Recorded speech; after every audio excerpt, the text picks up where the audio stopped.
Hello and welcome to the lecture of chemistry today of standard 12th. The lesson's name is solid state. ठीक है, बहुत से topics है जो हमने कवर कर लिए हैं और पिछले लेक्चर में हमने देखा कि 1D, 2D और 3D पैकिंग है ना, ये पैकिंग कैसे होती है ना, कॉन्स्टिट्यूएंट मॉलिक्यूल्स की, स्पीयर्स की, जो हमने इस सॉलिड स्टेट के चैप्टर में स्पीयर कंसीडर किए।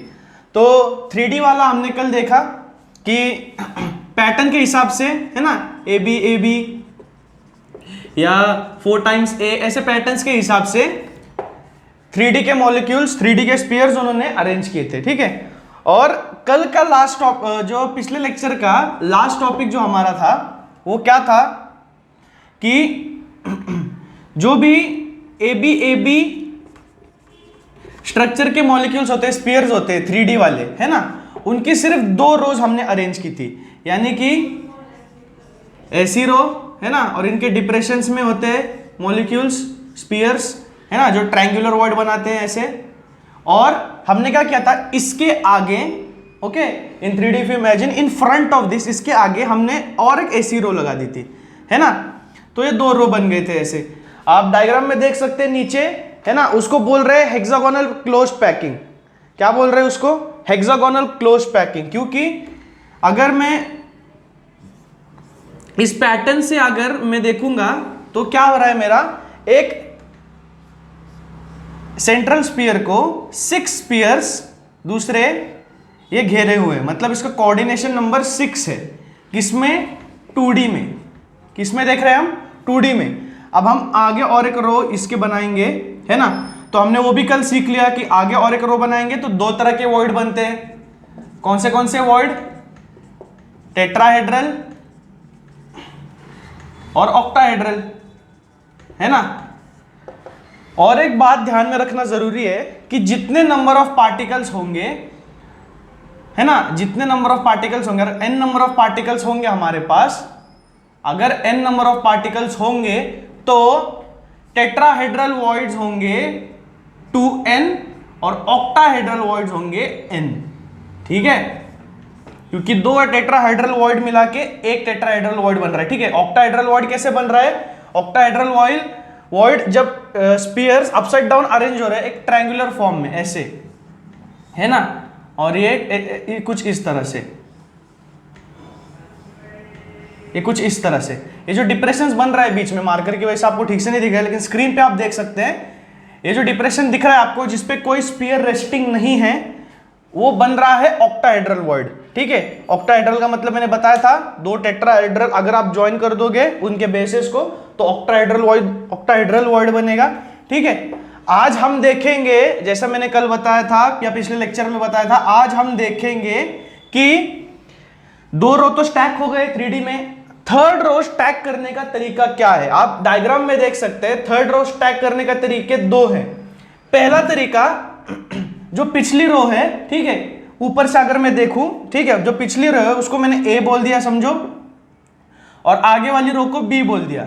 ठीक है, तो मैं अब क्या करूंगा, मेरे पास 2 तरीके, या तो मैं पिछली रो की तरह वापस A लगा दूं, यानी कि पिछली रो की तरह पिछले जो स्पीयर्स है ना, उसकी तरह से मैं 3rd रो भी डिजाइन कर दूं A, और ये A और बीच वाली B, यानी कि जैसे पिछले वाले मॉलिक्यूल से स्पीयर, उसी डिजाइन में, उसी डायरेक्शन में, उसी लाइन में मैं 3rd रो भी लगा सकता हूं। ठीक है, लेकिन अगर मैं क्या करूं, जैसे आप डायग्राम में देख सकते हैं, ठीक है, जो 2 रोज लगाए हुए हैं, ठीक है, इसके आगे वाली जो रो है वो ऐसी लगाई हुई है ना, अगर आप वो ग्रे और रेड कलर के बॉल्स देखेंगे उसके आगे ऐसे डिप्रेशंस में लगाई हुई।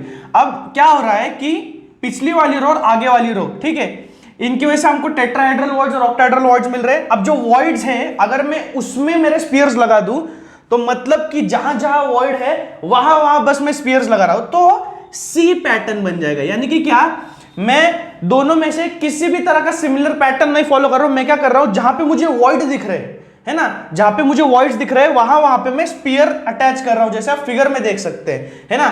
फिगर में बी वाला जो डायग्राम है वहां देख सकते हैं आप क्या किया है, एक डार्क ग्रीन कलर का है पीछे रो और एक लाइट ग्रीन कलर का आगे लगाया, उसके बाद जहां जहां वॉइड्स है वहां पे फिर डार्क ग्रीन कलर के बॉल्स लगाए, यानी कि वो एबीसी पैटर्न है। ठीक है, कौन सा पैटर्न है, ABC ABC ABC, ठीक है। इसी पैटर्न में वो आगे आगे रोज बढ़ते जा रहे हैं, स्टैकिंग बढ़ते जा रही है, ठीक है। तो इसका जो कोऑर्डिनेशन नंबर इन्होंने बताया है, कोऑर्डिनेशन नंबर इसका बताया है 12, यानी कि HCP में हेक्सागोनल क्लोज पैकिंग में 3D स्ट्रक्चर के लिए कोऑर्डिनेशन नंबर 12 बनता है। 12 आपको ऐसे समझ में नहीं आएगा। 12 आपको देखना पड़ेगा डायग्राम फिगर 1.8, जैसे मैं स्क्रीन पे दिखा रहा हूं आपको, फिगर 1.8 देखना पड़ेगा। वहां पे जो एक्सपांडेड व्यू दिया गया है, ठीक है, ऊपर 3 बॉल है, ठीक है, ऐसे इस तरह से, और फिर उसके बाद बीच में जो है वो एक स्पीयर को 6 अलग स्पीयर घेरे हुए हैं, और फिर उसके बाद फिर से नीचे 3 स्पीयर्स है, और इनको जब हम जोड़ ले रहे हैं आपस में, ठीक है, तो ये ऐसा कुछ दिखाई दे रहा है ना, ऐसा कुछ, मतलब एक स्टैक, समझ रहे हो। मतलब इसको आप साइड व्यू से देखो, अगर सामने से जैसे टेक्स्ट बुक में प्रॉपर दिखा गया है डायग्राम, तो ये सेंट्रल इसका डॉगमा है, सेंट्रल पार्ट है इसका, ठीक है, और इसको ऊपर से 3 नीचे से 3 ऐसे लगाए गए हैं, ठीक है। तो ये प्रॉपरली उस सेंट्रल स्फीयर को टच कर रहे हैं, तो एक सेंट्रल स्फीयर को हमको मिल जाएगा कि एक सेंट्रल स्फीयर को 12 other spheres are touching. So the HCP, that is hexagonal close packing, contains coordination number of 12, which is damn good, very good. In what sense I'm saying coordination number? You know what is coordination number? As I've said, coordination number is the number which defines that how much compact the structure is, how much compact the sphere is. And you know, if coordination number increases, the compactness goes on increasing, density goes on increasing, and the interparticle force of attraction goes on increasing. And similarly, to the conclusion, if I reach, the crystalline solid is that strong if the coordination number increases. ठीक है, समझ में आ गया, ठीक है। Main M हमारा वही है कि पैकिंग की स्ट्रक्चर देखने के लिए, पैकिंग देखने के लिए, है ना, हम कितना ज्यादा हम वॉइड्स को डिक्रीज कर सकते हैं ना। जैसे हमने पैटर्न्स बनाए कि अगर 2 स्टैकिंग रोज हो रहा है 3D पैटर्न में, तो अगर हम उसके वर्ड में स्पीयर्स भरते हैं या पहले की तरह स्पीयर्स भरते हैं, तो ज्यादा से ज्यादा हमको कोशिश ये करनी है कि वॉइड्स हमको कैसे कम करने आएंगे, वॉइड्स में और ज्यादा स्पीयर्स कैसे डालने आएंगे, क्योंकि वॉइड्स है ना, यहाँ पे कुछ कर नहीं सकते हम, ठीक है। जैसे आप ईंट रखते हो, राइट, आप जैसे बिल्डिंग बनाते समय कोई ब्रिक्स का स्ट्रक्चर बनाते हो, ठीक है, राइट, आप एक के ऊपर एक के ऊपर एक, फिर एक के ऊपर एक के ऊपर एक, ऐसे नॉर्मल स्ट्रक्चर रखते हो क्या? नहीं, आप क्या करते हो, अल्टरनेट, मतलब अगर आप ब्रिक्स बना रहे हो ऐसे, तो आप क्या करोगे, ये दो ब्रिक्स के बीच में गैप है, डिस्टेंस है, यहां पे ब्रिक रखोगे वो वाली, है ना, तो इसमें सीमेंट भरता जाएगा जैसे जैसे, और उस ऊपर से ब्रिक का भी इसके पास एक प्रॉपर फाउंडेशन बनेगा, ठीक है। तो किसी भी स्ट्रक्चर को आप देखो, उसको स्ट्रॉन्ग बनाने के लिए हमको क्या करना पड़ता है, उसके वॉइड्स को फिलअप करना पड़ता है, यानी कि क्या, हमको वॉइड्स में स्पीयर को ऐड करना है, वॉइड्स में स्पीयर को डालना है। तो जैसे मैंने बोला, आप एनिमेशन वीडियो जैसे मैंने दिखाया है वो देखोगे, आपको समझ में आ जाएगा। अगर आपको कुछ और एक्सपेरिमेंट करना है तो आप बॉल्स की मदद लेकर के आप बॉल को स्टैक कर सकते हो प्रॉपर, उसमें बॉल उसके वॉइड्स में भर के आप इस पूरे पैकिंग स्ट्रक्चर को समझ सकते हो, ठीक है। तो 1D 2D 3D पैकिंग हमने समझ लिया है। कंक्लूजन दे देता हूं, अगर मुझे इसको समअप करना हो तो मैं कैसे बताऊंगा। 1D में हमने देखा पार्टिकल्स एक लाइन में स्टैक हो रहे हैं, है ना, इसमें वॉइड्स की कोई गुंजाइश नहीं है। कोऑर्डिनेशन नंबर इसका पूछा जाए तो वहां पे दिया नहीं गया, लेकिन आप बता सकते हो कोऑर्डिनेशन नंबर एक स्पीयर को मैक्सिमम 2 स्पीयर टच कर रहे हैं तो इसका कोऑर्डिनेशन नंबर 2, लेकिन कभी पूछा नहीं जाता। 2D में जैसे मैंने बताया कि इसके नीचे ऐसा एक स्ट्रक्चर है ना, यानी कि देखो ये एक स्क्वायर की तरह वॉइड बन रहा है, और लेकिन अगर मैंने इस रो को इसके डिप्रेशंस में भर दिया, ठीक है, तो ये ए स्ट्रक्चर हो गया, ये ए बी स्ट्रक्चर हो गया, है ना। 2D में हमने सीखा। 3D में हमने क्या सीखा, इन स्टैकिंग को अगर मैं इसके आगे लगा दूं, है ना, तो जैसे हमने यूनिट सेल में देखा, प्रिमिटिव सेल में कैसा यूनिट सेल बन रहा था 3D में, तो 3D में वापस हमने देखा टेट्राहेड्रल वॉइड्स, ऑक्टाहेड्रल वॉइड्स, इसमें HCP, है ना, कोऑर्डिनेशन नंबर 3D में सबसे ज्यादा इंक्रीज हो जा रहा है। तो मेन एम हमारा वही है। उसके बाद इसका नेक्स्ट टॉपिक हम देखेंगे पैकिंग एफिशिएंसी। केमिस्ट्री में सबसे ज्यादा न्यूमेरिकल्स पैकिंग एफिशिएंसी के ऊपर ही आते हैं। किस पे आते हैं, पैकिंग एफिशिएंसी। अब एफिशिएंसी मतलब क्या, कितने एफिशिएंटली कोई भी क्रिस्टलाइन सॉलिड पैक हुआ है। अगर एकदम सिंपल भाषा में बताऊं, कितने एफिशिएंटली कोई भी क्रिस्टलाइन सॉलिड पैक किया गया है, ठीक है। How efficient the packing is, so the formula will be volume occupied in a given unit cell, है ना, अपॉन किसी भी यूनिट सेल में कितना वॉल्यूम ऑक्यूपाई किया उस स्फीयर ने और वॉल्यूम कितना अवेलेबल है, यानी कि वॉल्यूम ऑफ यूनिट सेल, है ना, volume of unit cell into 100 करने के बाद हमको एफिशिएंसी मिल जाएगी, यानी कि पैकिंग का परसेंटेज मिल जाएगा, है ना। क्या निकालना है, पैकिंग एफिशिएंसी, ठीक है, ये परसेंटेज में आ जाएगा। अब जैसे कि मैंने बताया, इसका एप्लीकेशन कहां है कि हमको जानना यह है कि किसी भी क्रिस्टलाइन सॉलिड में, है ना, कौन सा, किसी भी क्रिस्टलाइन सॉलिड में पैकिंग कितने एफिशिएंटली हुई है, मतलब किसी भी क्रिस्टलाइन सॉलिड में उसके जगह का उपयोग कितना ज्यादा हुआ है ना। अगर जगह कोई अवेलेबल है और उसका हम पूरा इस्तेमाल कर देंगे ठीक तरह से, है ना, यानी कि उसमें चीजें भर देंगे बहुत अच्छी तरह से, एकदम कॉम्पैक्ट कर देंगे, यानी कि क्या, हमने जगह का पूरा इस्तेमाल कर लिया। अगर कोई भी क्रिस्टलाइन सॉलिड अगर ज्यादा से ज्यादा कॉम्पैक्ट है, उस क्रिस्टलाइन सॉलिड के लिए उतना ही अच्छा है, क्योंकि उतना ही ज्यादा वो स्ट्रांग बनता जाएगा। तो बहुत बेसिक है गाइस, बहुत इजी है। बहुत बच्चे हैं जो फॉर्मूले रटते हैं, तो रटने की कोई जरूरत नहीं है, हम यहां पे डिराइव कर देंगे और ध्यान से देखना, अच्छी तरह से समझ में आ जाएगा कि डिराइव क्या करना है हमको। अब बेसिकली देखो, प्री रिक्विसाइट्स देख लो। प्री रिक्विसाइट्स यानी कि क्या, हमारी जरूरतें क्या है, what are necessities. Necessities is that we have to calculate packing efficiency. Packing efficiency, my packing efficiency term is related with what, with volume. Volume of whom, volume of particle in that cell, in that unit cell upon total volume of the unit cell, है ना, total volume of unit cell into 100। अब मुझे अगर packing efficiency calculate करनी है तो मुझे numerator और डिनोमिनेटर ये दोनों चाहिए, है ना। सबसे पहला मैं ले लूंगा सिंपल क्यूबिक एससीसी वाला स्ट्रक्चर, जहां पे ऐसा कुछ था, पार्टिकल्स कहां प्रेजेंट थे अगर आपको याद होगा तो सिर्फ कॉर्नर्स पे, सिर्फ कॉर्नर्स पे पार्टिकल्स प्रेजेंट थे, ठीक है। तो इसका मैं क्या करता हूं, सामने वाला फेस ले लेता हूं, है ना, ऐसे पार्टिकल्स हैं, है ना। तो अगर मैं क्या करूं, इनको मैं थोड़ा कॉम्पैक्ट ले लूं, यानी कि नजदीक ले लूं, देखो ऐसे हो जाएगा। डायग्राम दिख रही है आपको स्क्रीन पे सामने, किस तरह से डिराइव किया गया है। देखो, अगर इस स्फीयर्स के, इस कंस्टिट्यूएंट पार्टिकल्स के मैं सेंटर्स को ज्वाइन कर दूं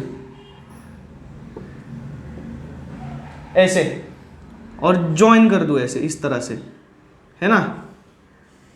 मैंने स्क्वायर बनाने के लिए नहीं किया है, बस बता रहा हूं आपको। तो एक्चुअल में ऐसा होता है, इतना कॉम्पैक्ट, है ना। तो सिर्फ कॉर्नर्स में पार्टिकल प्रेजेंट है बताने के लिए हम लोग क्यूब की पार्टिकल्स को एकदम छोटे छोटे बताते हैं। एक्चुअल में real, this is the nature, and you can see this circle, the radius is R and this the radius is R, okay, and this edge length you will take it as A.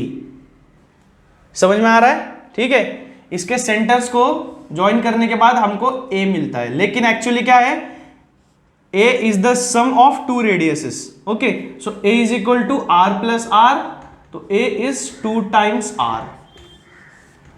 समझ में आ गया ये, है ना, समझ में आ रहा है। A is equal to 2R, A यानी कि क्या है, एज लेंथ है, एज यानी कि किसकी एज, इस क्यूब की एज, R यानी कि रेडियस है, किसका रेडियस, कंस्टिट्यूएंट पार्टिकल का रेडियस, उस स्फीयर का रेडियस, ठीक है। अब प्री रिक्विसाइट्स यानी कि देखो हमको क्या क्या चाहिए, volume of particles in that unit cell. अब ये पार्टिकल क्या है, स्फीयर, हमने मेंसुरेशन में सीखा था 10th स्टैंडर्ड में, volume of sphere, volume of sphere क्या है, 4/3 पाई आर क्यूब। क्या है 4/3 पाई आर क्यूब, ठीक है। ये वॉल्यूम ऑफ वन स्फीयर देखेंगे हम, एक स्फीयर का वॉल्यूम निकालेंगे, फिर इसके अंदर जितने स्फीयर्स होंगे उनका वॉल्यूम निकालेंगे हम लोग, ठीक है। वॉल्यूम ऑफ स्फीयर है 4/3 पाई आर क्यूब, ठीक है। लेकिन अगर मैं यहां से r की वैल्यू कैलकुलेट करूं तो r क्या है, a का आधा है, हाफ ऑफ a, तो मैं यहां पे इसको सब्स्टिट्यूट कर दूंगा, 4/3 पाई r मतलब यानी कि a/2, ठीक है, ब्रैकेट क्यूब, राइट। सो 4/3 पाई a³/8, ठीक है। 4 1 जा 4, 4 2 जा 8, 2 3 जा 6, पाई a³/6। ये आ गया वॉल्यूम ऑफ वन स्पीयर। समझ में आ रहा है, दिख रहा है आपको? क्या किया है बेसिकली, जो चाहिए हमको, मैं सिर्फ उसी की तरफ बढ़ रहा हूं एक लाइन में। हमको क्या निकालना है? Packing efficiency. पैकिंग एफिशिएंसी हर टाइप के यूनिट सेल का, सिंपल का, बॉडी सेंटर्ड का, बेस सेंटर्ड का, फेस सेंटर्ड का, सबका निकालेंगे। लेकिन उसके पहले देख लो पैकिंग एफिशिएंसी में एक चीज है, volume of particles in that unit cell. इस यूनिट सेल में जितने पार्टिकल्स हैं उनकी वॉल्यूम निकालना है, उसके बाद total volume of the unit cell, ठीक है, ये चाहिए हमको। तो उसके पहले हमने कैलकुलेट करने की कोशिश की वॉल्यूम ऑफ पार्टिकल्स। सबसे पहले हमने क्या किया, हमने देखा कि एक्चुअल में स्फीयर जितने कॉम्पैक्ट होते हैं, दो रेडियसेस को अगर मिला देंगे तो उसका एक एज बनता है उस यूनिट सेल का। तो A is equal to r plus r, a आ गया 2r, ए यानी कि एज, आर यानी कि radius. Volume of one sphere क्या है? 4/3 पाई r³। आर की जगह पे सिर्फ a/2 डाल दिया, क्योंकि रेडियस है वो एज का आधा है, तो हमको एज लेंथ के रेफरेंस में चाहिए वॉल्यूम ऑफ स्फीयर, तो मैंने एज की वैल्यू उसमें डाल दी a/2। उसका क्यूब कर लिया, 2 का क्यूब 8 है ना, नंबर्स कट हो गए आपस में, तो pi a³/6 volume of one sphere आ गया। अब टोटल पार्टिकल्स इसमें कितने हैं? दिख तो 8 रहे हमको, लेकिन जैसे मैंने पहले डेरिवेशन में बताया था स्टार्टिंग में कि इसको शेयर करने वाले बहुत सारे क्यूब से घिरा हुआ है। तो टोटल अगर कॉर्नर में SCC के पार्टिकल्स प्रेजेंट है तो टोटल पार्टिकल कितने होते हैं? इसमें सिर्फ एक पार्टिकल बनता है, क्योंकि ये 1/8 होता है, ये 1/8 बन जाता है, क्योंकि 7 अलग क्यूब से घिरा हुआ है हर एक कॉर्नर इसका। तो 1/8 1/8 1/8, तो सब कॉर्नर मिला के हमको मिलता है शेयर एक पार्टिकल का, टोटल एक पार्टिकल, है ना। तो वॉल्यूम ऑफ वन स्फीयर हमने निकाल लिया है। तो जितने स्फीयर होते, अगर 4 होते तो हम 4 से मल्टीप्लाई कर देते, लेकिन फिलहाल यहाँ पे सिर्फ एक ही है, तो सब एक ही से मल्टीप्लाई करेंगे क्योंकि एक ही पार्टिकल है। तो ये वही रहेगा पाई a³/6। ये मिल गया हमको volume of particles in that unit cell, ठीक है। अब ये क्या है? ये बेसिकली क्यूब है, इसकी एज है a। तो वॉल्यूम ऑफ क्यूब क्या होता है? किसी भी क्यूब का वॉल्यूम क्या होता है? a इंटू a, है ना, उसके तीनों साइड्स का मल्टीप्लीकेशन। तो आ गया a³। अब पैकिंग एफिशिएंसी मिल गई, खत्म हो गया डेरिवेशन, कुछ नहीं है। क्या?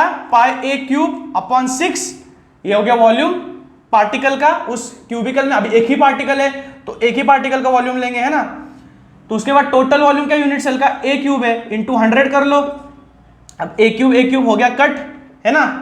क्या हो गया ये? पाई/6 इंटू 100। अब पाई की वैल्यू तो आपको पता है क्या है, 3.142/6 इंटू 100। इसको कैलकुलेट कर लो, क्या आ जाएगा? कैलकुलेशन करने के बाद 52.36%। 52.36% ये क्यूबिकल भरा हुआ है, और खाली कितना है? 52.36, 100 माइनस, यानी कि 47.64% ये यूनिट सेल खाली है। और क्योंकि इसमें सिर्फ कॉर्नर में पार्टिकल्स है तो इतना स्पेस ऑक्यूपाइड है, इतना स्पेस खाली है। जितनी ज्यादा एफिशिएंसी आएगी परसेंटेज में, उतना भरा हुआ वो क्रिस्टलाइन सॉलिड होगा, और उतना अच्छा, उतना मोनोएटॉमिक उसका स्ट्रक्चर आगे बढ़ता जाएगा, है ना। So this is the first derivation. समझ में आया? बहुत सिंपल है।